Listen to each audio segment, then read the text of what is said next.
This is Dave, and I'm here with Ethan, and together we are Dave and Ethan's 2000-inch Weird Al podcast, episode 55-inch. On this week's episode, we interview musician Jimmy Z, who played saxophone and harmonica on 3 of Al's studio albums. It's Dave and Ethan's 2000-inch Weird Al podcast. It's a podcast about Weird Al. It's Dave and Ethan's 2000-inch Weird Al podcast. Seriously, the whole podcast is about Weird Al. Dave and Ethan's 2000-inch Weird Al podcast. You don't have to listen, but we're glad you are. Dave and Ethan's 2000-inch Weird Al podcast. Dave, you're never going to believe it. Never gonna believe what? Last week, on Wednesday, May 13th, I was watching the live Mr. Show Zoomtacular annual business call event for charity. You know I'm a huge Mr. Show fan, right, Dave? Oh yeah, you're a very huge Mr. Show fan. I could not miss this, so I had to watch it live, and I'm watching it, and I'm loving every second of it. Of course, Bob Odenkirk, David Cross, Brian Posehn, Paul F. Tompkins, Jay Johnston, John Ennis, Brett Paisley, all these amazing people were on there. And at the end of their broadcast, they said, okay, we have a special video to show you guys. And what starts but a parody of the Gal Gadot Imagine video with all the celebrities, except Yeah. Bob and David put together a bunch of comedian celebrities singing Eat It. No way! So already I'm freaking out because it's like two of my favorite things in the world, intersecting. Right. I'm just sitting there going, oh my gosh, this is so great. Oh my gosh, this is so great. And then all of a sudden, I see Rachel Bloom from Crazy Ex-Girlfriend. And then I see Bryan Cranston from Breaking Bad. And then, it has Michael Mando, Michael McKean, and Rhea Seehorn from Better Call Saul. I'm just like, I'm freaking out. I'm like, this cannot get any better. Jack Black shows up. I'm like, oh, I love Jack Black. And then the video ends with Al himself singing part of Eat It. It was just, my mind was blown. I was like, I was here at the right time, the right place. I got to see this amazing video. Of course, now it's posted everywhere. But I was one of those first, 3,000 people who got to watch that premiere. And it was amazing. I love it. So I'm sure you've seen the video by now, right, Dave? Oh yeah, I saw the video. That was amazing. What a great story. You're just watching your favorite Mr. Show, and all of a sudden it's like, oh, okay, Eat It. Oh, I know this song. And then all these great people, comedians that you love and actors that you love are up there. And then Al shows up. Your mind must have been blown. Oh, just seeing a Mr. Show thing in this day and age was blowing my mind, enough as it is. Then Weird Al song shows up. That blows my mind. Then Better Call Saul and Breaking Bad are brought into it. My 2 all-time favorite non-comedy TV shows. My mind is continuing to blow, just exploding. And then Al shows up. So amazing.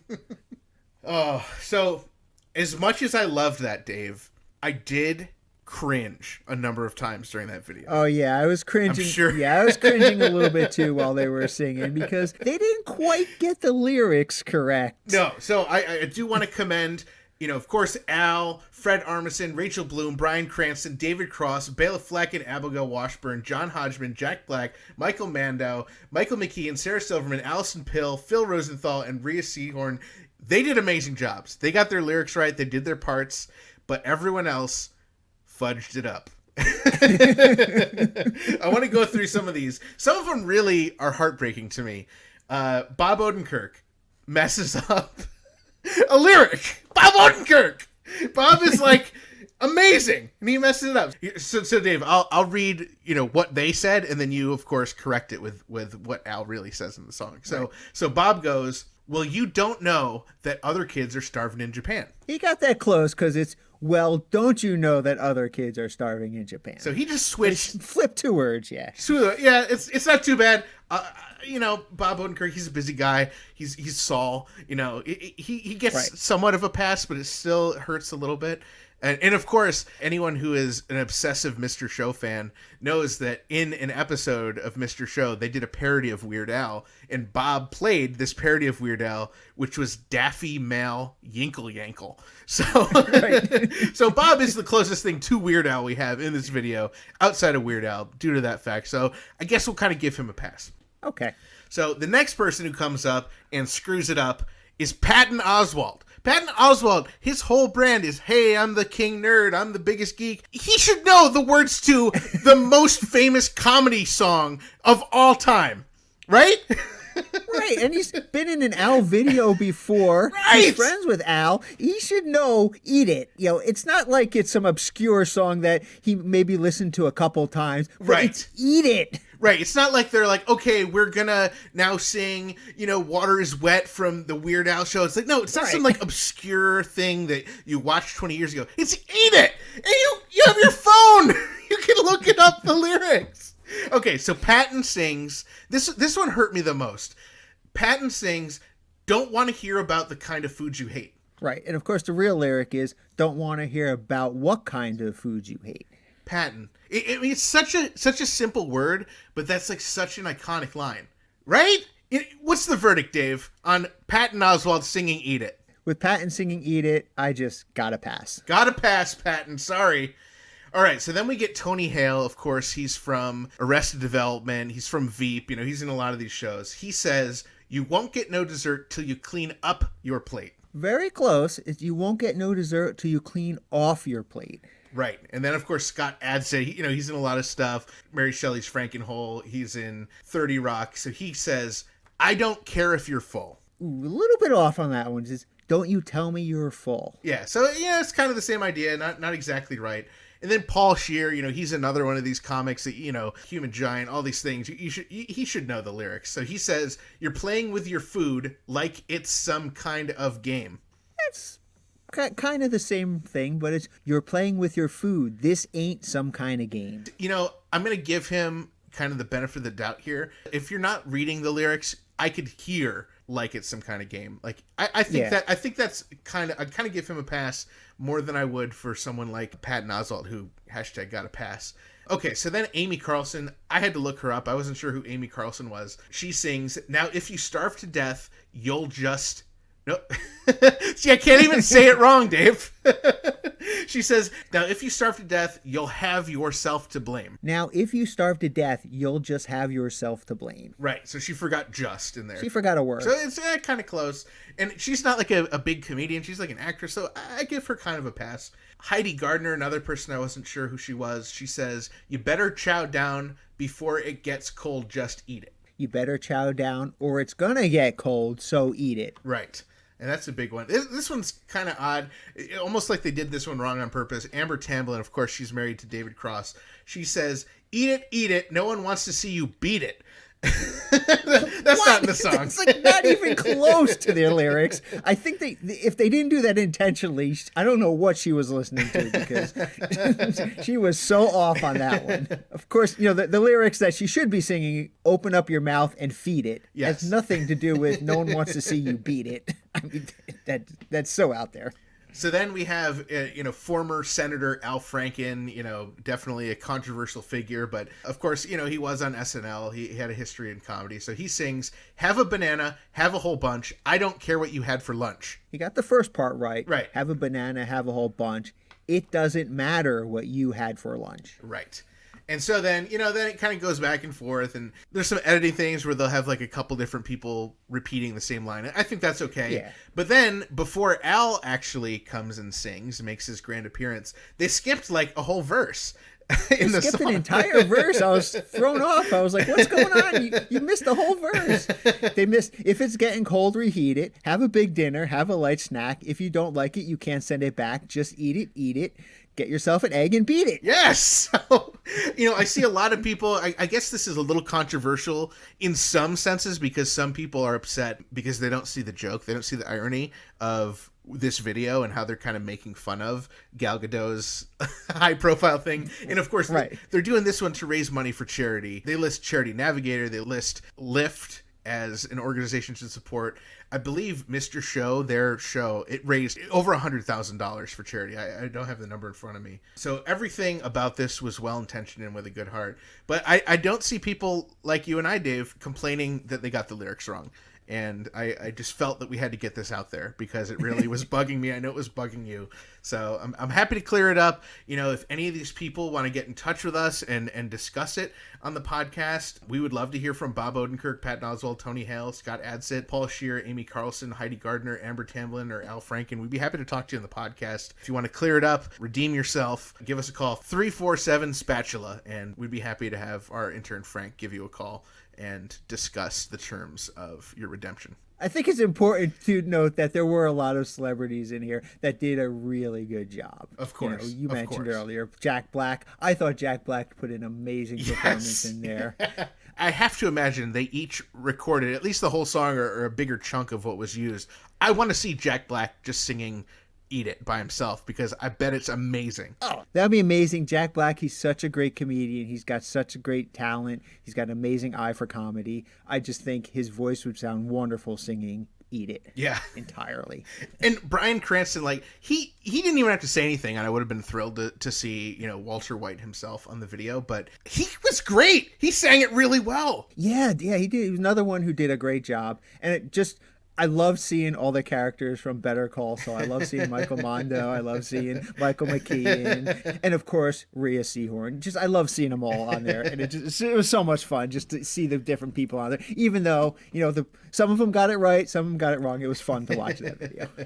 Yeah, that was a great video. I love it. It was so much fun to check out. So that was not the only fundraiser that Al was involved in last week. He was also part of Rock and Road's Coachella. We mentioned it on the last episode. That happened last Saturday. He was on there along with other celebrities such as Gwyneth Paltrow and Maya Rudolph. They hosted the thing. Bill Hader was there, Bob Saget, Ewan McGregor, Henry Winkler, Jim Belushi, Kate Hudson, Mark Hamill. Oh, dozens of other people were there. It was a lot of fun to watch. And one of my favorite parts, besides seeing Al, of course, was that we set up a live Facebook viewing party and we got to hang out and watch it with our listeners. Yeah, that was so much fun because I didn't know what to expect. I didn't know, you know, would Al be singing? Would he be performing? Would he just have a little cameo? So it was so much fun. While Al was not on, we got to just kind of chat about the show and catch up with each other. Yeah, it was really cool. A big shout out to those of us who joined us.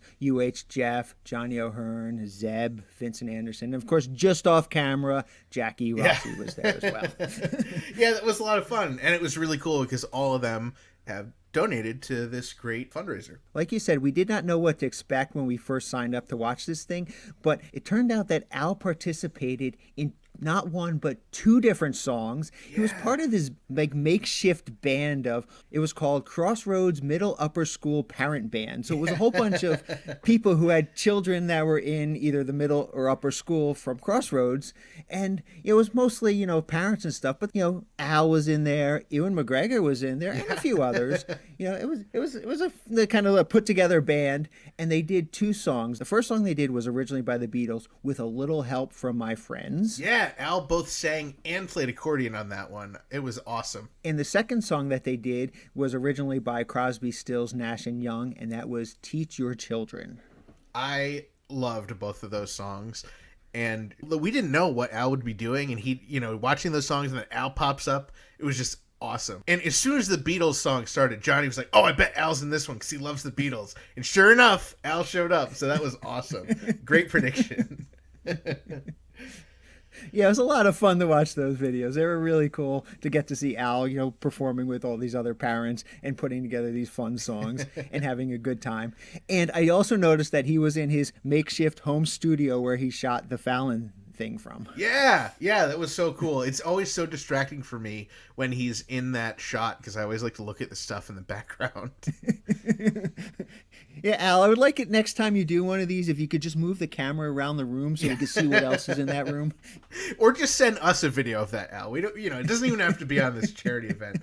Well, so the other thing is they had this running bit during the show. The hosts, Gwyneth and Maya, were like, oh, we can hack into people's cameras. And, of course, at one point, they hacked into Al's camera. Oh, God, that was so funny. So they're spying on him, and he doesn't know that they're spying on him. And he's sitting on his couch, and he's wearing an ice cream hat, you know, the one from the Perform This Way. And he's got on this oversized Spam outfit. which is like an old Halloween costume of his at one point, and he's reading this Mad Magazine book, and he's sitting there and he's petting his dog, and he's listening to classical music. It was so out there. It was so funny just to see, like, it's like Al just put on like everything that he could and just sat there and was listening to classical music. It was very funny, that bit. And you know, I really think that Al showed up more than anyone else in the videos. He did 2 songs and he showed up as a pop-in. A lot of the people with the pop-ins just did pop-ins, like Mark Hamill or Ed Norton or Henry Winkler. Like, you just saw them for like a couple seconds, but Al did all that stuff. So you could tell he was really going all out for the fundraiser. Yeah, for sure. And you remember that Al also donated a whole bunch of items for their auction as well. So that was called the Weird Al Yankovic Zoom Pop-In and Merchandise Auction. So not only did Al donate a bunch of shirts and old merchandise, he also donated the opportunity for someone to have a 30-minute Zoom conversation with him and up to 49 of their friends. That was so cool. I really wish we could have bid on that and win that, because that would have been so much fun. Al could have came and joined our Facebook Live viewing party for free, but hey, it's okay. And of course, we did not win, but the winner paid $1,700. What a deal. What a great deal. So we found out that the winner is Ethan Cohen. He's the writer for Tropic Thunder, Madagascar 2, and Men in Black 3. How cool is that? Oh, and so many other things like King of the Hill. He wrote An American Dad, Beavis and Butthead. He co-wrote Idiocracy. Like, this guy's done so much cool stuff. So what a cool guy to win this. He must be a huge Weird Al fan. Obviously, all those things are great in his resume, but to be able to talk to Weird Al for a half hour on Zoom, that's got to go top of his list. Well, maybe he's going to write another movie with Al. How cool would that be? So, Dave, if you had won that, forget the Zoom call, what would you do with all that merchandise? First thing I would do is I would make sure I got everything insured by Don Ferlazzo Allstate Agency in Clifton Park, New York. This week's episode brought to you in part by the Don Ferlazzo Allstate Agency in Clifton Park, New York. If you drive like crazy or about to buy you a condo, Don Ferlazzo and his team can help you with crazy good auto, home, and renter's insurance. Plus, the Ferlazzo Agency can protect all your winnings from the Crossroads Rock and Roll Coachella auction. You may think your insurance is good enough for now, but don't wait one more minute. Find the Ferlazzo Allstate on Facebook, Twitter, or Instagram, or call 518-278-3543 for a free quote today. The Ferlazzo Agency. We sell insurance, and that's all. And of course, the final total raised by Coachella was almost $300,000. So cool. Very cool. I'm so happy to be a part of that. Yeah. So another awesome thing that just started this week is our past guest. He was on episode 51-inch, Sam Anderson of New York Times Magazine. He's doing this special promotion to try and drive business to his local bookstore. So he said if you buy a gift card for $100 or more from Binnacle Books, he will draw, and this is his quote, one of his stupid drawings for you. So you can pick anything, but he gave some suggestions. He said he can draw a dog, a spouse, a baby, a TV character, Weird Al, or whatever. And I don't live anywhere near this bookstore, but I kind of want to do it just to get a Weird Al drawing by Sam Anderson, a.k.a. Sham Blanderson.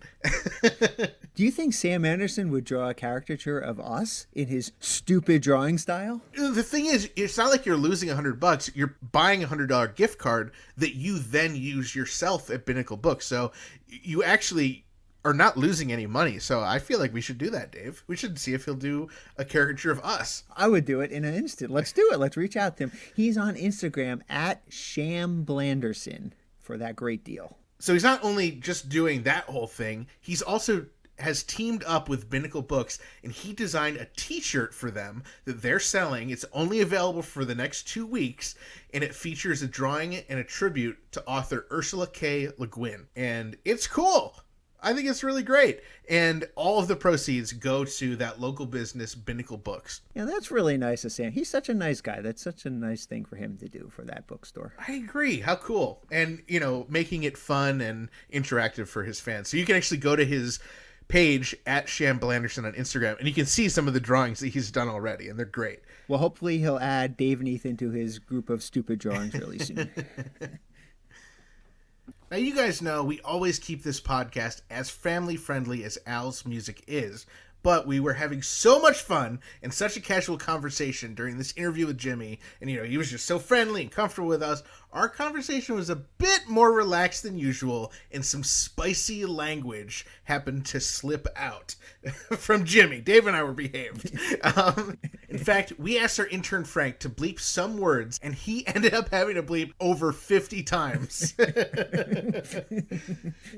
We're also going to warn you that Jimmy talks a little bit about drug use in some of his stories, and Ethan and I in no way we endorse the use of illegal drugs, but as you'll hear Jimmy say, he now knows that doing drugs will certainly not help you in any way as a performer. So kids, adults, don't do drugs. And because we've never had an interview quite like this one with this many bleeps, we decided to make an unbleeped version available exclusively on our Patreon page, so no kids hear it by accident. You have to go in there, you have to pay money, you have to subscribe and sign up and all that stuff.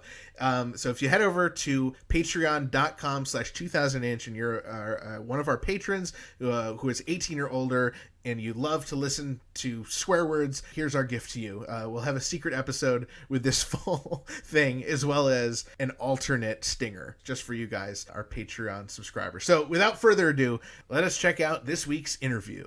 Our next guest, Jimmy Zavala, is an accomplished saxophone and harmonica player who, under the name Jimmy Z, can be heard on the In 3D, Dare to be Stupid, and UHF soundtrack albums. Welcome to the show, Jimmy. Thank you. Good to be here. So can you please tell us how you came to work with Weird Al way back in 1983? Oh, my. 36 years ago. Oh, the first question. So, no, I think pretty much, I think I got a call from Scotty Brothers, somebody at the record company. And but then, it might have even have been Rick Derringer, because I remember being so stoked that Rick Derringer was going to be doing it. I don't know if they said, hey, Rick Derringer will be producing, or Rick Derringer called, but I remember being so stoked because I was such an Edgar Winter fan. I played saxophone and harmonica and all that, but I was a real fan, and I was going, oh man. I mean, I immediately started practicing. I think that second, so it was either a call from Rick Derringer or the record company, and maybe both, in a certain scheme of time, but like that's pretty much how it started, and then that's how it started. Do you know how they knew to call you? I still don't know. It's just word of mouth, like people go, how do you get gigs, man? I said, I don't know. I'm really thankful for this new thing called the internet, because when that came in, when I was like going, who does all this work, this Google stuff? How do they know all this stuff? And then this YouTube came out, and all these things, and I'm on all these things, so it kind of like helps people know about me. And then it's not too hard to get a hold of me. I got websites, and I do I got a guy doing some kind of social media stuff, but like I really don't. I'm not together to have it. I'm just knocking on wood, man. I still getting pretty good calls, from some. I mean, just off of Alpha, man. Like I played on around the same time that same year, 83, 84. I played on a Rick Springfield record on a hit called "Bop Till You Drop," harmonica solo, and then like about a year ago, after 30 years or so, he called me, and he was making a new record, and it was a blues-based record. So I ended up like hooking back up with him. Wow. After 30, and played on his new record, and that was really cool. That was really fun. But like, so I should, after this, I'll be expecting a call from Al. So come on, guys. Come on now. So it wasn't like you gave a demo to Scotty Bros or to Rick. They just heard about it somehow. Yeah. I was kind of in a high profile group. I was playing with Rod Stewart at the time, and I was, what was that, 83 or 84 you said around that time? 83, yeah. Yeah, and that particular, I do remember I played on a hit single, a sax solo for Rod, called Baby Jane. I played the sax solo on that. So maybe they heard that, I was kind of like the new kid in town for the early 80s, for sax and harmonica and flute and things. So I guess through engineers and producers and things, the word got to them to call my sorry ass up. All right, so Rick Derringer calls you and he says, I want you to perform on this album by this guy called Weird Al. Did you know who Weird Al was at that time? No idea. No idea. And if you want me to expound, it's like when I got there. You want to ask another question first before I get into this? No, let's get into I it. want to hear this story. Yeah. Well, man, like I said, man, I'm thinking, oh, fucking Rick Derringer, man, I'm gonna show him, what I can do, And then I get there, and I meet the guys and Bermuda Schwartz and all the guys that are still with him, I think, and everybody's really cool, and I set up my horns, and then Rick comes in the room. He pulls me aside. He goes, "Now, Jimmy, this is gonna be kind of weird, but these songs are, this is not your standard pop record." I said, "Hey, no problem, man. I play whatever you want, man." And he goes, "Okay, well, cool, man. I really, really dig your attitude, And so this first song is George of the Jungle. You remember that cartoon?" I'm going, yeah, I do. I'm from that era, Yeah, watch out for that. Yeah, cool. And he goes, "Okay, cool, man. Here we go. You just, I'll tell you where to play this." I go, and then I'm thinking, it's going boom, boom, boom, boom, boom, boom, boom. I'm going, oh, what the? It's George. And then Al's doing his thing, and we worked it out. They seemed to like what I put on it, and then I followed his direction. And as I'm doing it, I'm going, and that's no disrespect to Al. I'm thinking, I got to get my original together, man. They're giving record deals to anybody.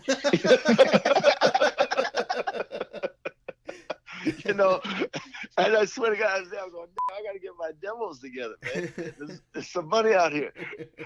If I'd only been as successful as Al, man, Al, but as we all found out, Al was a special thing. But at that moment, and it just got weirder and weirder. You guys probably know more songs I played on than I remember right now, on these records, because I can't remember exactly what I played on. But he wasn't famous yet. He wasn't like a household name yet then, I don't think. And maybe he was to there was what was that radio show, the guy, Professor something, or Dr. Demento. Dr. Demento, yeah. I mean, that kind of crowd might have known about him, but he wasn't how big he was when he did Eat It and all that, I don't think. Yeah, you were on, so the first song you did is That Boy Could Dance, which was on In 3D, which had Eat It on the record, so... Oh, so I was there. I was there in the beginning. You were there in the beginning. I was there when history was being made. That's crazy. Oh, man. That 3D, that's right. It was that. What year was that? It was October 1st, 1983 was the date. When it was released. No, that was when it was recorded. Oh, okay. Yeah, it was released in February 1984. Okay, yeah, so that makes sense then, because that Rod Stewart thing came out earlier, in 83. So I was kind of on the airwaves and stuff with the big hit and all that. So, yeah, so that was hit, and I was so stoked just to be with Rick. And then Al was totally, he's Al, he was down to earth, funny, nutcase, It was a fun day. I enjoyed it. A lot, I had fun with those guys, Did I play on more than one record? Yeah, so, it's a little fuzzy looking. There's not a whole lot of details about exactly which songs you did, but from our research, we can tell that you've been on at least 3 of his albums. No kidding. Wow. And if the dates I'm looking at are correct, it would have been 4 different times in the studio. That's great. I gotta have you guys, when this is over, man, you gotta email me all that stuff. Just I on just a little side thing, thank God there's these companies in London and there PPL and other things they send me money for playing on records like a long time ago. Oh wow. and I just went through this whole thing of like, there's 100 songs I played on that, depending on how they're used in TV or radio or something. And I don't know what the whole thing is, but it's like I know I went through this list. I didn't see any Weird Al songs on it. And I know Weird Al is played around the world, right? Yeah, I don't know how many songs would be in like TV shows and commercials, but yeah, I mean, but if he's played, it's like we get paid, and it's kind of strange. Usually, it's songwriters or producers or something, but these agencies, whatever you want to call them, they take care of the musicians that actually played on the songs. That's incredible. Like I played, I don't know if you guys know, I played with Eurythmics for a while. I played on Missionary Man and a lot of songs on that record, Revenge, and even groups like Faster Pussycat, some obscure kind of headbanging groups. They pay a lot. That's amazing. Come on. Well, we'll get you that list of songs that we know that you. Thank you, man. Thank you, man. Check it out and make sure you're. Because it's like you do. Yeah, because I think Al is play. I mean, he should be. I'm not just saying it, man. He took it to a whole other level. That kind of genre. I think he even made it up. I can picture Eat It now, they're just too funny, So let's go back, if you can remember that day in the studio, that first day in the studio. Was it a full day in the studio that you were there? Were you just there for a couple hours? What was that day kind of like? Probably about 3 to 4, maybe 5, but it was a good chunk of time. Most sessions 3 hours, and we usually do 3, but I think we weren't in a real hurry. I wasn't ever, hell, I was having a ball just hanging with Rick Darren. Sure. Being in the studio. I was, I'm just no hurry to get out of there. And they were like trying to figure out, once they figured out what I could do, with whether it's harmonica or sax or flute or something, it kind of usually happens when I'm in a session. The people figure out, oh, wow, this guy can do it. He's good enough. And then they'll go, hey, let's get it. What else can we get on while he's here? It's that kind of thing. So, and that wasn't like now in Pro Tools, you just go, you click up on the thing. You had to find the reel. You had to, it was a little more time consuming to record and all that then, and you had to be actually better. I mean, nowadays it's like, oh man, just boom, boom, back to where it's like you had to be on your game back then, in my opinion. But like, no, we were probably about 3 to 5 hours. When you came there, you had the songs already so you could practice them, or you saw them for the first time in the studio? No, I just like I said. He pulled me aside and said, this is not your regular type of record, that you're used to playing on, like with Rod. And, I said, I don't care. I play on anything. Blah, blah, blah. So no, I didn't hear that. They didn't give me that. There was, and another thing, like in these current times, you can send someone an MP3 or whatever, of the songs you want them to play on. To do that back then, they'd have to get a tape together, get it over to you, and a lot of people didn't even want to do that for whatever reasons. They want to keep things secret and all that. But like, no, when I walked in, which was like most things I did back then, I had no idea what I was walking into. Which I kind of took pride in. I was like, hey, just put it up. Let's see what we can do. No, they didn't have that courtesy, those guys. The bastards.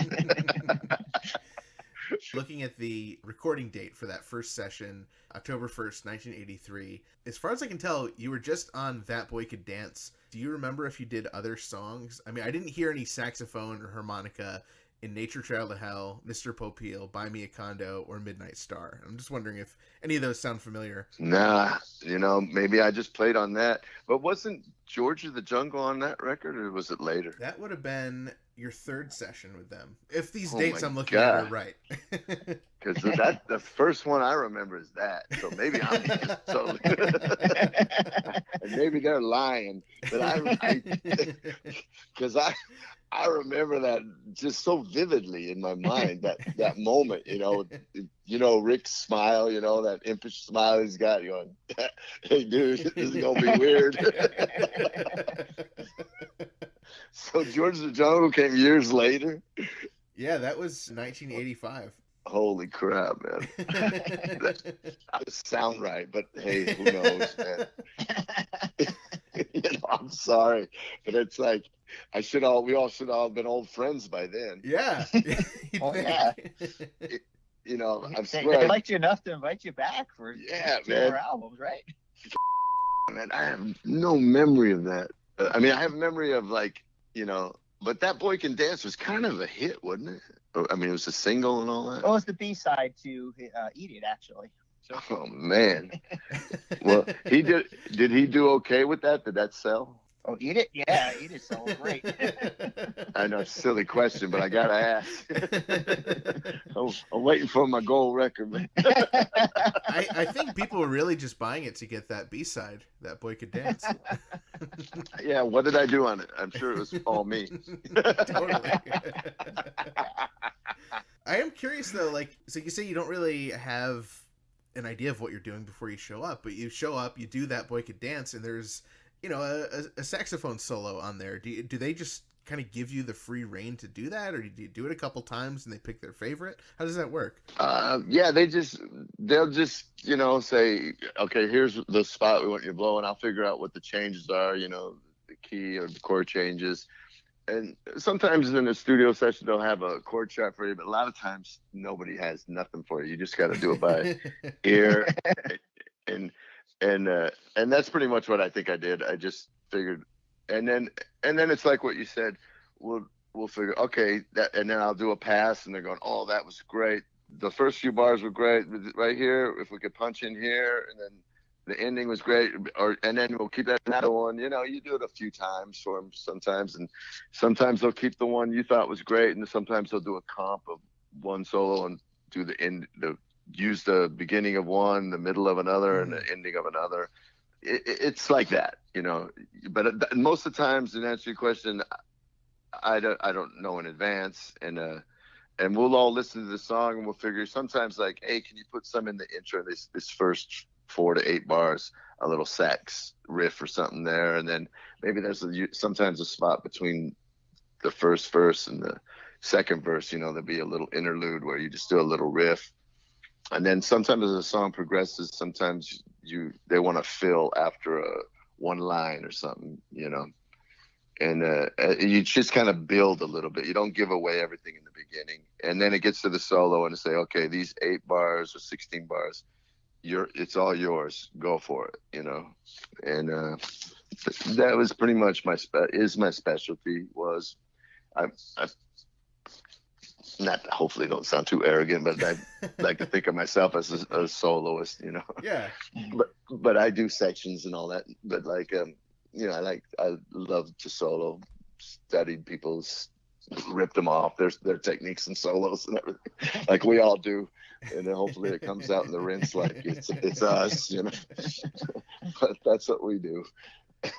What's really great about these songs is the solos really are very memorable. I mean, they're great solos, so you certainly left a very great impression on the fans. Wow. I mean, when I listen to the songs, it's like I'm waiting for that. It's so ingrained in my music experience. These things that you're a kid just kind of improvising the stuff, like it really has made an effect on a lot of people. Wow. Who love Weird Al's music. So I love it. Wow, that's great, awesome. Thank you, man. It's like I forget about it sometimes. I really do. I go, oh, and then a lot of people will come back and like what you just said, and or like some solo I did with the Eurythmics, a missionary man or something, and they go, man, I was 10 when I heard that. Man, that made me want to do this. And I'm going, wow, I forget about that, Right. But it was the same thing for me when I listened like to King Curtis or Stanley Turrentine, Junior Walker, on sax. I remember hearing, I know what you mean. It makes an imprint on your mind. Yeah. Certain things, but I gotta admit, I'm kind of like almost floored to hear that. That people I'm gonna go listen to these things. what the hell did I do? You know, that's a funny thing too, because like that was like 30 years ago, right? Totally. We're talking 36. Holy crap! So like I play similar, totally, but I've evolved. I think I like to think I got better, but sometimes I know back then I'm a little more. See, I'll be full disclosure. I learned that by playing to records. I didn't learn in school. You know, I took some lessons from people along the way, but harp never really took no lessons. But sax took. You know, I didn't have the opportunity to play in school. Be honest with you, true story. I wanted to get in school band. They told me I took some tests in elementary school, and they said I don't have any musical aptitude. so I never got into band, man. And then they put me in choir. And I think I was like 13 or 14. I was 7th grade, and I was hitting puberty, and then my voice was going, and it was a disaster. And so I didn't get a sax till a friend of mine was about my 18th year. I was a senior in high school, and the guy goes, I'm tired of this thing. I don't want to do it no more. I said, hey, can I borrow it? And it was a tenor sax, you know. And I was already playing in blues bands up in Sacramento. And so I just started, that's how I started playing. So I didn't have much time in the school band. I can read music now, but I didn't really read it for a long time, you know. So most of the stuff I know is I know chord structures. I know, you know, theory about chords and things, but like I didn't really know how to read the notes and things like that too good. So I forgot what we were talking about. Did you start with the harmonica? Was it the first thing that you learned to play? I want to say yes, but I got to be honest. I started on flute. Okay. But I had bought a hot flute, and it just turns out that the girl that this flute was stolen from was like the number one flautist in California.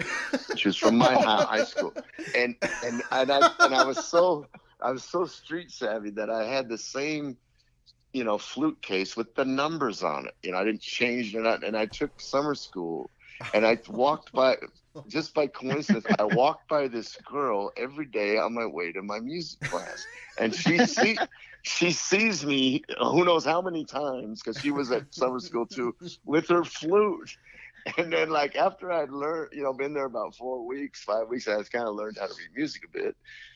You know, the detectives come in and they're talking to the music teacher, and I'm up in like this little like amphitheater thing, and I'm looking down watching this scene, and they turn and look at me and point, and I'm going, oh boy. So my flute career was cut short, so I didn't play too much. But then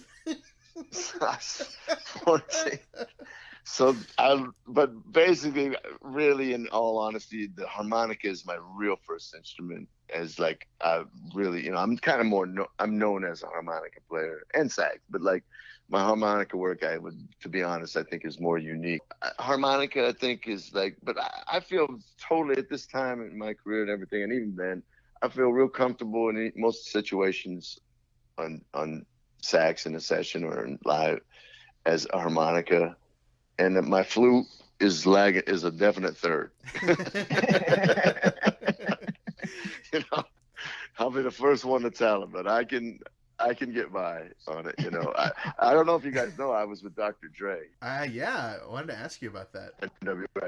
We did a song called Funky Flute, and you can hear my flute on that. I mean, when I first got with Dre, they signed me to a record deal because I've been playing with NWA on their records, and then they liked my voice. They could care less that I played great or anything. They just said, "Oh man, we got to get that voice," you know. And I'm going, "Oh, that's cool, great." They don't like that. So I go over to his house, and I remember I'm waiting there, and he's late, and he pulls into this really fast in this Corvette, and he's running to the door, and he's just like saying, "Come on!" And we never even met. We never been introduced yet, you know. and he's like running in the house, and it turns out he's running because he's got an ankle bracelet on. He's not even supposed to be out of his house.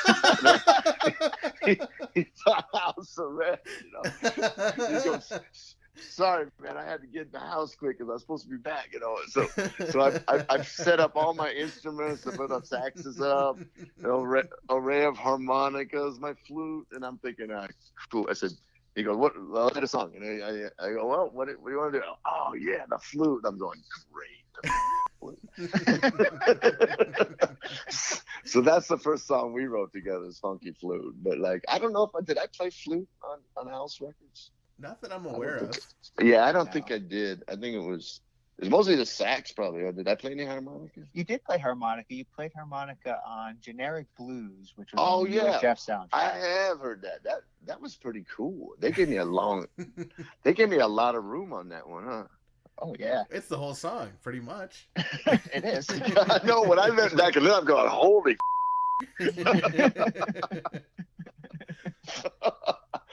I forgot about that, man. Yeah, I had gone back because I know you probably seen it. Maybe that's how you got in hold of me. I don't know, but like me and Bermuda Schwartz somehow hooked up online, you know, with one of my blogs or something, and he sent me photos and we kind of compared notes and stuff. And I went back and listened to Generic Blues, and I was going, "Oh wow, man, that's hot." I mean, it's pretty cool. It's really funny. You forget, you know. So there's a really cool fun fact about Generic Blues. It's said to be one of B.B. King's top 10 favorite blues songs of all time. Get out of here. Well, I was going to ask you if you'd ever heard that, and obviously you haven't. Well, man, no, but, you know, I wish I had known that because I don't know if you know, I used to play with Etta James a long time. Yeah. Yeah, and we were on tour with BB towards around 2010, and it was BB King, Etta James, and Al Green. It was a really cool tour, you know. Yeah, and if I'd have known, I would have asked him. Yeah. He was pretty annoyed with me usually. But if only he knew that you were the guy from one of his favorite songs. I could have had some redemption. I'm kind of exaggerating, but one time he used to do these things where people after the show could come, like they'd have a hotel room or some room, you know, that they'd come and meet and greet and hang with them and ask questions. And just happened to be this place called Humphreys or something in San Diego, and I'd never really checked them out, and so I went to, and it was in a hotel room, and these people are he's like sitting kind of on a big bed, and people are around him, and the TV is blaring, you know, and I can tell people he can hardly hear the question, and people can't hear it, and I'm just watching it, you know, I'm not participating, and I'm thinking, this is stupid, man, someone should turn that down. So I found the remote and I turned the TV down, and then as I did it, it got real quiet, and I turned and he's looking at me, and I'm going, uh-oh, and everyone's looking at me, and I'm going, I kind of get a little smile like, hey, sorry, is that good? He goes, well, you could have asked. I went, you're right. Sorry, man. He goes, no, it's better now. Thank you. You know, he was like kind of, you know, busting my balls, but like, you know, he wasn't giving me no slack, man. Wow. But yeah, I wish I'd have known, man. Did he really say that? That's great, man. I'm gonna use that. That's what we've heard. Yeah, that's what we've heard. I mean, what man? Al must have been stoked when he heard that. I mean, come on. You do Generic Blues, and you know you're taking a out of the blues, right? And I mean that's what he does. He takes a out of everybody, and then BB King is loving it. Yeah, when Al would perform that song live, he would say that fact that this was one of BB King's top 10 songs. Is he still on tour? Is he going to be playing LA? He just did a few months ago. Ah, shucks. He did a huge tour called Strings Attached, and he toured with a 30-piece orchestra. And yeah, I saw that. I don't know why I'm so slow sometimes. Like, I should have reached out to him and said, if you want, I'll come down and play on Generic Blues. That would have been cool. You know, but maybe I still will. You know, maybe we can, you know, there's another concert coming up or something, you know. That would be so cool. And, I'll tell Bermuda, you know, hey, Don't worry about it. Let's just do it. It'd be so fun. That would be amazing. That would be really cool. Does he do it in the show? Not last tour, but the tour before on the Ill-Advised Vanity Tour. Right. In 2018 was the last time he performed that song, but I'm sure it'll come back at some point. Yeah. Does he tour every couple of years or something, or every year? How often does he tour? Yeah, usually every other year at least. So the next tour's said to be in 2021. All right, I'm gonna give him a buzz. Say, look, come on, guys. Come on, it's time. Let's do it. It's been 40 years. Next tour, we might not be here. One for the road tour. I'm curious about, so the second album you did with Al is called Dare to Be Stupid, and the two confirmed songs that we're able to figure out is George of the Jungle, obviously, and then a song called Cable TV. But I heard saxophone in Slime Creatures from Outer Space. I was wondering if you remembered playing on that song. No. Okay. There wasn't another sax guy, right? Because, I mean, it was recorded the same day as Cable TV. Really? Oh, well, then, who knows? They might have said, hey, this guy, he's not the Jimmy Z he used to be. Don't say nothing, but there's another guy walking in as I'm walking out, But I don't know. But you know what? Let me write down the name. I can email you later. I'll go take a listen, and I'll know in a minute if it's me or not. Okay. We'll send you the list. Most people are better, and I can tell. But I might have to say, if it sounds really good, I'm going to have to take credit. Right. Let's see. What else did I play on in that one? So on Dare to Be Stupid, it was George of the Jungle and Cable TV, and then... So they actually kept what I did on George of the Jungle. I mean, unless they went in and redid it. But I assume so. It's always a possibility. Always a possibility. But I got a feeling I'm on there. Yeah, I would assume so. Well, wow, man. That's 2 years after the first one, huh? Yeah. And so then the third time when you did the UHF soundtrack, you did Generic Blues, and I think maybe you also did Attack of the Radioactive Hamsters from a Planet Near Mars, because that was recorded on the same day. That rings a bell. Okay.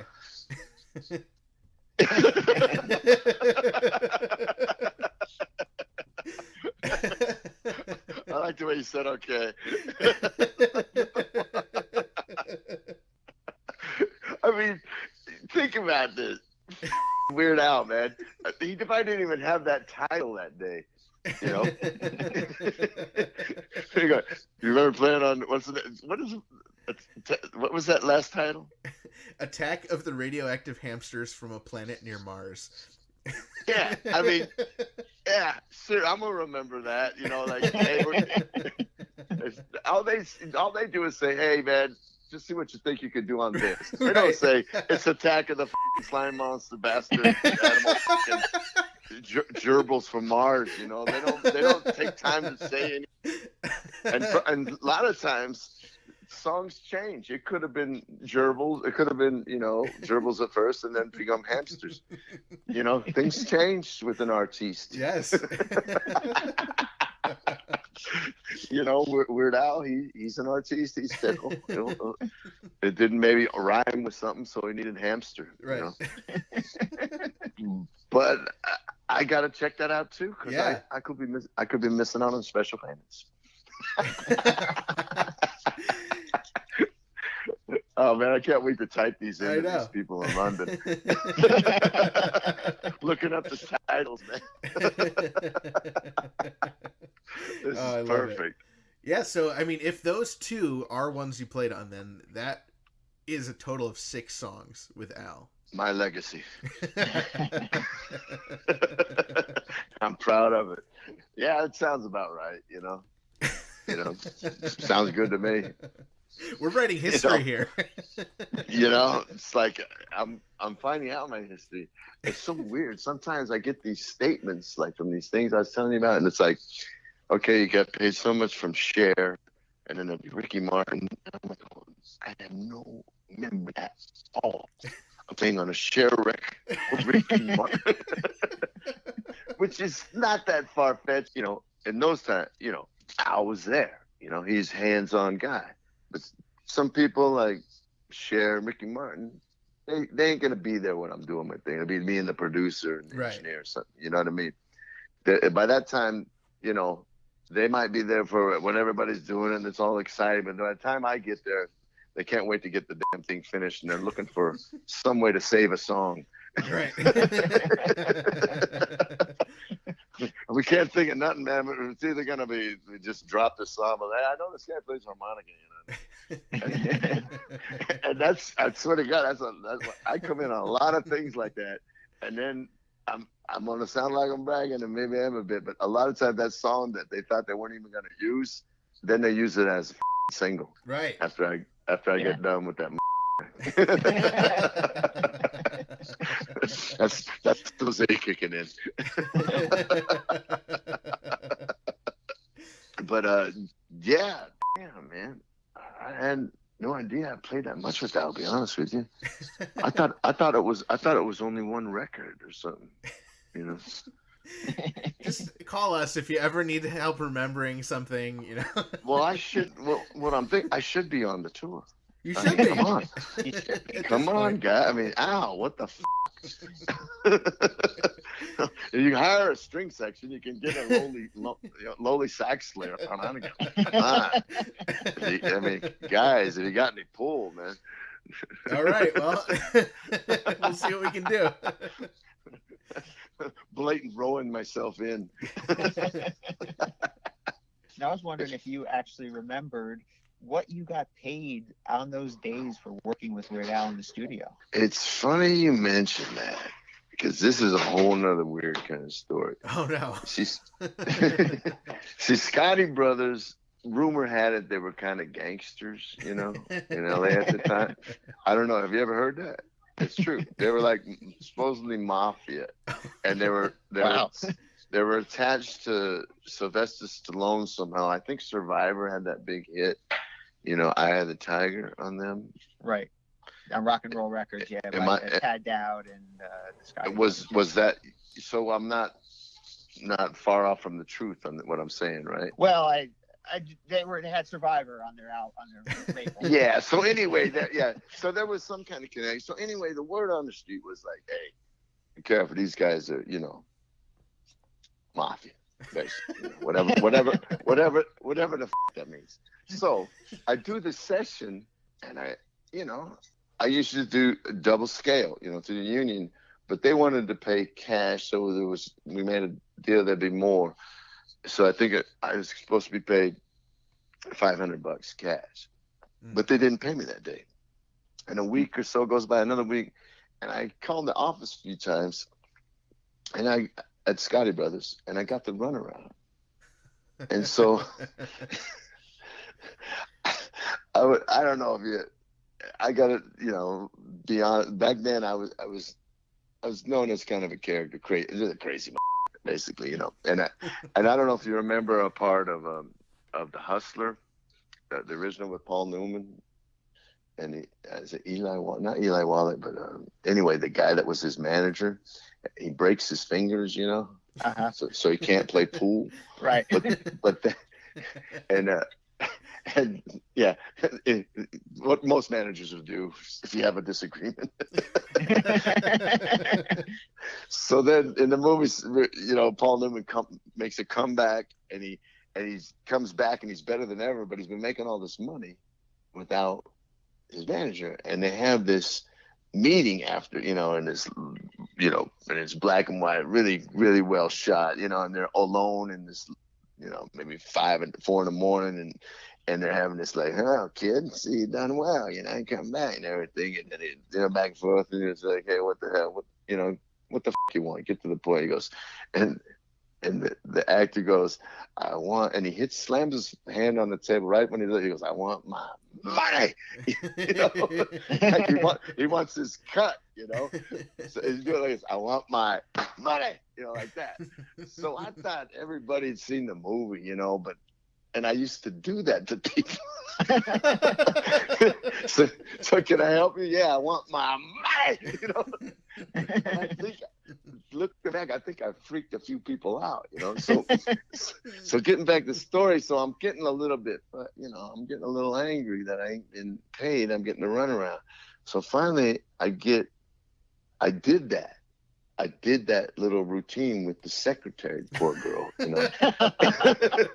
Look at, man, this is Jimmy Z, and I've been calling for weeks now, and I want my money. She goes, hold on, so I get on the phone with one, I don't know, Frank or somebody, Frankie Five Angels, Scotty, one of those guys. And he gets on the phone, and he's cool and nice as pie, and he's going, hey, Jimmy, how you doing? Man, we love what you did on Al's thing. Like, we're so apologize, man. I really like to meet you, man. You sound like a real character, nice guy to meet. Can you come down and I'll get you a check today? I'm going, well, that'd be great. I'll be down there. And as I put the phone down, I'm going, oh, I think I'm being set up. You know what I mean? I swear to God, I'm going, man, did I just set myself up? And I'm going, oh, I don't know what if I should go down there. And I called a few people. They're going, man, they kind of know that's a lot. And I'm going, oh, man. So I go down there. I said, it, I want my money. And I go, and the guy, I wish I remember his name, man, because it's gonna end up great when in the story. So I go down there, and I go in the office, and he was cool. He was so nice, and we actually listened to the record a little, and he paid me my $500, and it was totally cool. And everything's great, right? So okay. Fast forward, I swear to God, like this is about 5 years ago, I get a call for a casual at this mansion in Beverly Hills for somebody's birthday party. I don't know. I'm just playing with the band, the guy, because, hey, it's for these guys, these Italian guys. It's them. It's the Scotty band. And they recognize me. No. They go, and I couldn't hardly play because they said, hey, forget about playing, man. Come on, sit with it. And they're going, hey, you remember Jimmy Z played on the weird? I remember when he did that thing. He said, I want my money and all that. It was like so weird. It was pretty funny, man. I was like, oh. You guys remember that? Oh, yeah. We had a good laugh on that one. Wow. That's why they remembered you, probably. It could have been. They kept inviting you back. Yeah, man. I kept getting paid. They are always right on time after. Yeah. So. They won't with me, man. I think I was lucky they saw I had a sense of humor. Because it was a joke. I was, yeah. I did want my money. Right. But it was like, I think I even explained that, as I'm there, kind of like trying not to sweat bullets, going, hey, I want to apologize to the secretary. I was just playing, explained the whole thing with the movie, The Hustler and everything. I was just doing a little take on it. Everything cool, boss? They were totally fun. They were, of all places, what are the odds that I end up there? And they were totally cool. They remembered everything, I'm sure they're still making money off Al, as they would. Well, I'm sure. So, you've worked with, as we mentioned, Dr. Dre, Etta James, all these amazing people, Rod Stewart. Have you ever, though, been hired and specifically told, like, hey, we heard you on this Al record and we wanted to hire you? Never. Never. Okay. Next question. Bastard. I don't think so, man. I can't remember, but that's no slight against Al, because sometimes they never say it about anyone else either, Right. Like, so I don't know, so I can't remember none, but maybe after this podcast, come on, guys, get it out there. That's right. That's ztribe.com, people. ztribe.com. Just send me your tracks. I can record them here and send them back, which is what I do a lot. Oh, so you're not even like going into someone else's studio at this point? I do. I still do. I go, I do, but I do a lot of stuff out of my little studio here at home, just, I do even horn section stuff, with another, like a trumpet player, a friend of mine, Lee Thornburg and Bill Churchville. They do arrangements and they play trumpet and trombone, and then they send me the parts for tenor and Barry, and we can make it sound like a full on either tower power or maybe a bigger section if you want. And we never even see each other. We just do it in our own studios, and but I still go to studios, drive miles and miles in traffic. Go do it the old-fashioned way, and I enjoy that. Actually, I enjoy it. I enjoy it both ways, but like sometimes when I'm on my own, I'm too anal. I will like go over and over something that if I was in the studio, they would have said, that was perfect. Okay, now do on to the next, and I'm like going, there's just that one little thing that no one's going to really hear, unless they're really like listening to this thing totally soloed. It's going to be back in the mix. Probably it's going to have some effects on it or something. And it's like I spend way too much time on it, I found. And if I'm in the studio and the people go, oh, that's great. And I'm thinking, oh, cool. I'm almost out of here. As long as I better not like be nitpicking, I'll be here all night.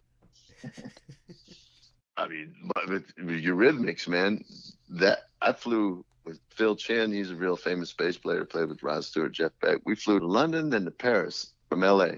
And when we got to Paris, they forgot. And we sat in the airport a lot. No one picked us up. Finally, as we're driving into Paris from the airport, he says, you want to go to the studio or the hotel? And me and Phil go, let's go to the studio. It was about 5 PM. And we're, we've been drinking, we've been on a flight for 20 hours now. And we get in and it's like, it's a party. It's a party. And as I was going in, I was thinking, Eurythmics, techno pop, see what, and I had all my horns, my harps, blah, blah, blah. And when we get in the studio, it's a really nice, totally modern, great studio, top of the line. And it's a party. They're drinking tequila. There's beers in the Coke machine. They're smoking hash in the beer cans, poking holes, and the song is like dum dum dum da dum dum. It sounds like AC/DC, and I'm like going, yeah, Eurythmics, not what I expected, and I'd known Dave because I'd been doing sessions with Dave, and I met him when I played with Tom Petty, and that backup, they wrote that song, Don't Come Around Here No More. And so I'd known Dave, and I did a lot of sessions in LA with him, with Stevie Nicks and blah, blah, blah, and other people. So anyway, but I never met Annie. And she's a Scottish girl, and I meet her, and then I'm sitting there, and they got Phil to go play bass on this song, right? And I'm just I'm getting a buzz, to be honest. I'm sitting there, and I haven't shaved, and she goes, all right, I can't do a Scottish accent. She goes, all right, Jimmy Z, she's at the end of the cast. She gets up and she's looking at me and she goes, let's see what you can do, and I go, and I pop up and we're looking at each other, and I go, okay, put it out. And she goes, no, mate, you're jet lagged, you're tired. No, I'm just joking. I said, hey, put it up. And she goes, oh, like, oh, and I went, oh, and that's going, oh, now I done it, So now I got to go out there and playing this song, right? And it's like I'm getting a sound with an amp with these French guys, and Dave goes finally, just play what you feel, just run it down. So it starts up, and I hear what I should do for an intro. It goes to the re-intro. I do a riff on it, and then it goes to this place I think should be the solo, so I blow a solo, and then it hadn't been edited. I know it's the outro, so it's going over and over on the chorus. It goes like 7 minutes, maybe 8, and I'm getting cotton mouth, I've been smoking, but I've got this macho vibe. I'm not gonna stop. I'm not, because I've got this far. I'm not gonna stop thinking. I take a drink of water, you can punch in, let one of those, No, man, I'm going for it. It's the dragging across my lips is hard. I'm going, when's the song gonna end? And it ends finally. And I'm out in this big room, and I'm looking at like through the glass, these people about 30 feet away through the glass of the control room, and there's 15 people in there, and no one says nothing, and it's not a good sign.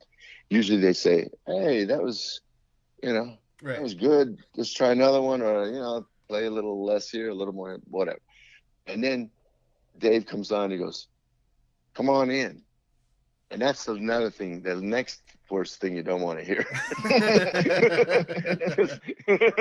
It's like, "You're done, it ain't working," I'm going, great. The first thing I do with Eurythmics, and it sucks, and I'm going, oh, that's a long walk, and I walk through the double doors, and I go through this door, and it's 2 steps up, and the first person when I open the door, it's Annie Lennox, and she's looking at me, she's looking at me weird, and she goes, "F***ing great, mate," I'm up going, oh man, that went, it's like a big sigh of relief. Went, "Oh, really? It's okay. Oh, f***ing incredible, mate." I'm going, oh man, cool. So we listened down to it, right? And I'm going, okay, cool, Dave. Now I know the song. Let me have another go. He goes, "No, you're done." I'm going, yeah, good one. Anyway, give me another one. Do another pat. He goes, "No, you're done." I'm going, I'm not going to get in a big argument with the boss. Right. I just arrived, and pretty much that's the end of the story. And then that's like I was saying before. Missionary Man was just some song they're doing. It becomes the first single in America for them off that record. What song was it? Missionary Man. Wow. Don't mess with a missionary man. And that was the first take. I never got a chance to do it again. And it's probably, he knew best. I'm happy with it. I would have liked to have another shot at it, but that's hey, what are you gonna do? But that's what happens sometimes, when you go in. People are hearing it different from you, and that's a good thing, I think. They hear it, and it's not that it's good enough. It's they're hearing what something that even I can't hear at the moment. They go, "Oh, that was the shit." They know enough what they're doing. And I'm like going, "Oh, I can do better than that," but but sometimes you can't. And maybe it's not that it's better; it's just different. But that one did have the magic and the mojo, whatever you want to call it. It had the hot sauce on it. And I'll go with producers if they think, hey, they got a vision of this whole world of this song is going to be way more than I do anyway. They're probably thinking, well, you don't know, we're just going to use that first little bit he did, but we're not going to challenge. But it could be like that. And I'm thinking like, well, this is going to be like how it's going to be, But you got to, like, as a session player, just go with the flow. If they're digging it, just say, unless it's really, there's a real clam that you can really fix easy, Yeah, go, look, okay, cool, but I gotta fix this little bit. That's gonna bug me forever, Which is another thing you got to remember. You're gonna have to live with this thing for, right. Especially with the internet. You're gonna have to live this for the rest of your life. It's like more than ever. I mean, used to like, oh, if ever that record's played or hear it on the radio, but now YouTube or whatever, Spotify, everything. You're gonna live with it, man. You learn to love it. I love them. I'm pretty cool with most of what I've done. I'm curious about the studio experience. So, I mean, you walk into the Eurythmics, you're in Paris, and there's a party going on. There's people, there's beer, there's hash. What was the studio like when you're with Al? Is it just Al, his band, and the engineer? How would you compare it? It was a little more sedate and professional. Yeah.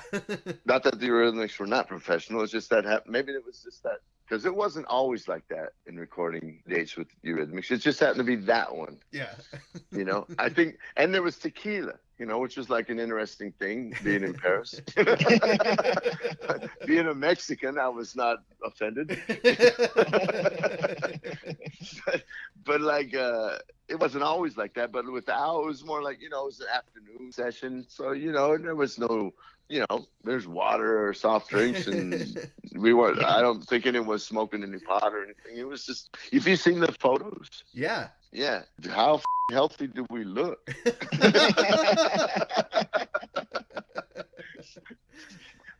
It's like none of us ever touched a drop, man. I can't believe those photos, you know. Well, I guess that does not really proves anything, but like, no, we were there was no drugs or drinking or nothing going on with Al in that session, you know. And that in any of them, but don't trust my memory. Maybe they're hiding it from me. The bastards. You know, and it's just as well.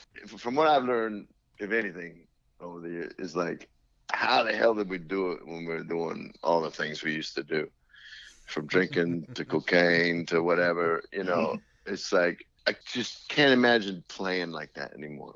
Right. And where I'm at now in life, it's like, oh, it's just like, no. You know, it's like, especially blow, man. It's the worst thing for a guy that's either singing or playing a wind instrument. You got this drain going down, and, you know, you're biting too hard on your mouthpiece. It's like, you know, you're gacking, you know. It's just all wrong for the instrument, you know. One would think. Wow. But then, have you ever seen that it's a Nelson Mandela Freedom Fest concert I play at Wembley Stadium with Eurythmics, and I do play this song called Must Have Been an Angel. I'm kind of known for this solo, and I can be honest with you, I can tell you, I mean, there's 100,000 people in the stadium, and we're playing at 9:30 in the morning. And I know I've been raging in London for 2 weeks, and I know if to be on stage at 9:30 at Wembley Stadium in London, we had a lobby call like 6 in the morning. Ugh. So I know there's no way I ever slept. And like, I know my roadie, Booby Daniels, this Scottish guy who I could only understand like every other word. It's like one of those, the fat guy in one of those movies, you know, what's his name, the comedian did, you know, with the Scottish accent, you know. But he would have a couple of hash joints rolled with tobacco I had this little tray, no one could, with lips, you couldn't see him, with all my harmonicas. There'd be a little mirror with a couple of rails on it. I mean, you know, 100,000 people watching. I had all my there, just my harps, you know. I know it was just, you know, cocktails, whatever I wanted, oxygen bottles. I remember Mick Jagger one time, he was working with Dave. He was on the stage for a few series of shows, and he saw me, because being the instrument I don't have to play on every song. I go over and I take pure oxygen. And because they asked me, said, hey, you want anything on your rider? You can have anything you want. And I don't know why, but I said, yeah, I want some oxygen. You know? And what it does, I don't know if you've ever done this, but when you breathe pure oxygen, it gets so much pure oxygen in your body. You got to be careful. You can get a little lightheaded, you know, but you feel so powerful with all this oxygen. So I would do it before that solo, because I didn't have to play on the beginning of the song. Stevie Wonder did the solo on the record, Must Have Been Angel, but it became this thing that became a real showcase for me. And I was looking at me breathing this air, and I'm looking, and he goes, you okay, mate? And I was like, yeah, it's just oxygen. You want something? He goes, no, I'm cool. I said, it's really good. So it's like, I'd walk down before the solo, and I would play this like 4-minute solo. And it's like, you go and watch, I'm really proud of this. You go and watch, you can find it on my website at ztribe.com, folks. ztribe.com. It's Nelson Mandela concert, Must Have Been an Angel with Eurythmics. It's I've been doing that solo for years with him, but I think I've been up for days, probably 2 weeks, and probably not living too healthy on the way to the show. And man, I just knocked it out of the park, man. It's like, holy crap. I look at it now, I go, how the did I do that? You know? It's amazing. I can They'll do it, but that was the thing I didn't finish. I was gonna finish something with you before. I play different now. I have more musical knowledge now. Sometimes I have to like tell myself to switch into where I was then, where I really didn't. I just went totally on instinct. Like when I was with Al, I was going more on instinct than thinking about changes. Just what I thought, and that is a cool thing. It's a cool thing to do, because sometimes I'm thinking, okay, now it's going to this change, and I'll play this. Instead of just going without even, you like ideally a combination of both. Sometimes you one gets too hung up in changes and blowing the right thing over it instead of what just comes naturally out of you. So that's the difference now. And when I was playing with Al, I was going more on instinct. Probably, and it works out. I got lucky. Or maybe it wasn't luck. Maybe you knew what you were doing. You maybe couldn't talk about the science of it, but you knew what you were doing. Well, that's the rumor I'm spreading.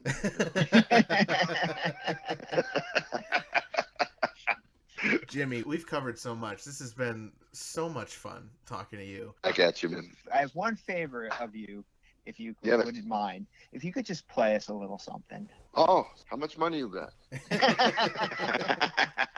Okay, hold on.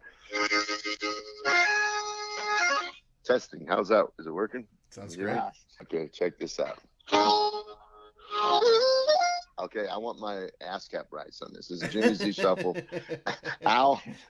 Weird Al's Jimmy Z Shuffle. You got that out, you bastard.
Wow. There you have it.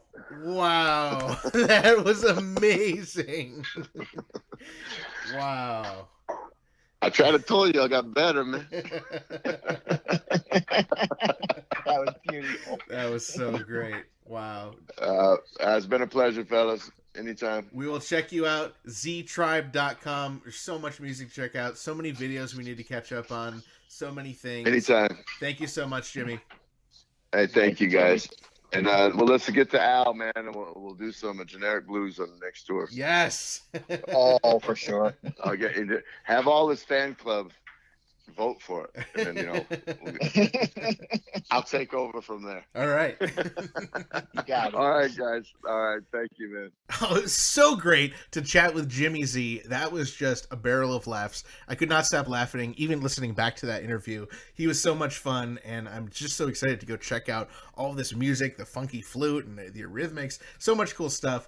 And of course, next time we chat with Jimmy Z, we are going to have to invite him to our favorite restaurant. We'll get some Yankoritas, and we'll have some lovely, delicious burrito. This week's episode was brought to you in part by vegan Mexican restaurant Burrito in Troy, New York, home of the 2-pound double wrapped in a quesadilla Burrito. Come on down to Burrito and Burrito your Burrito. Find them at burritosquared.com and at Burrito Squared on Instagram. And remember, not every burrito is a burrito, but every burrito can be burritoed. You know, each week we can bring you this awesome podcast absolutely free thanks to sponsors like Burrito Burrito and Don Ferlazzo Allstate, and of course our amazing Patreon supporters like Calvin and Kenneth, Kat, Richard, and so many more. Patreon helps us pay the bills and ensures that we can continue to do what we love to do and what you guys love to listen to, and that is we love making fun, family-friendly, maybe not this one, entertaining Weird Al podcast for you. Please join us in thanking all of our supporters over on patreon.com/2000inch for making this podcast possible. And please consider joining our Patreon family for as little as $1 per month. And another way to support the podcast is by heading over to and ordering something from the official Dave and Ethan's 2000-inch Weird Al podcast merchandise shop. You can head on over to shop.2000inch.com and you can check out our great new line of Gill and Chill items. We have a beach towel, a Gill and Chill tote bag, and my favorite, the Gill and Chillo. Dave, I just got a Gill and Chillo in the mail and I am in love with it. It is so awesome. Thanks again to Jimmy Z and all of our listeners, subscribers, Patreon supporters, and sponsors. And thanks to everyone who follows at 2000inch on Facebook, Twitter, and Instagram. And an extra special thanks to one of our newest Instagram followers. Please make sure you join our Facebook group by heading on over to group.2000inch.com and signing up if you have not already. Make sure you tag all of your fun, Al, and podcast-related posts on social media using hashtag 2000inch and hashtag Gill and Chill. And you can find us online at weirdalpodcast.com or 2000inch.com, and make sure to share our posts, tell your friends about the podcast, and we love it when you leave us messages to play on the air on our 27-hour-a-day podcast hotline, 347 Spatula. If you're listening to this podcast, you already know where to find us, but make sure you go on to your favorite podcast app and you subscribe. We're on Apple Podcasts, we're on Google Podcasts, we're on Stitcher, we're on Spotify. We're everywhere that good podcasts can be found. Make sure you subscribe. This way you do not miss a single episode. Man, Dave, I cannot stop thinking about that Eat It video. I really wish that they got the lyrics right. I feel like we should make our own video and get the lyrics right this time. I feel like our listeners can do a much better job at getting the lyrics right than all those celebrities did. So I'm going to give you guys a challenge. Put together your own Eat It music video, and we will help you, and we will join in, and we'll get the lyrics right this time. Yeah, we'll get them right, and maybe we can even throw in a couple celebrities. Maybe we can get, like, Jack Black. Yeah. Or David Cross again. Oh, yeah. Yeah, Sarah Silverman would be great. Oh, that would be so awesome. Yeah, and Patton Oswalt. Gotta pass.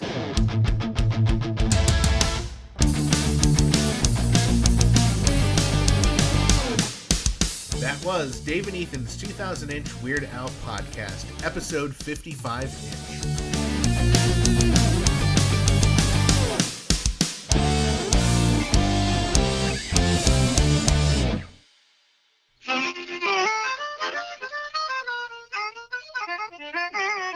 Let me just check this out, make sure.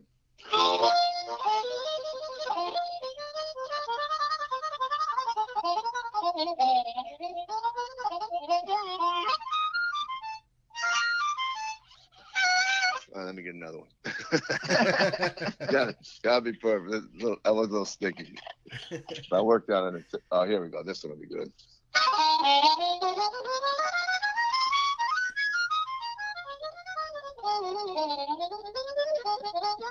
Okay, cool. That'll work.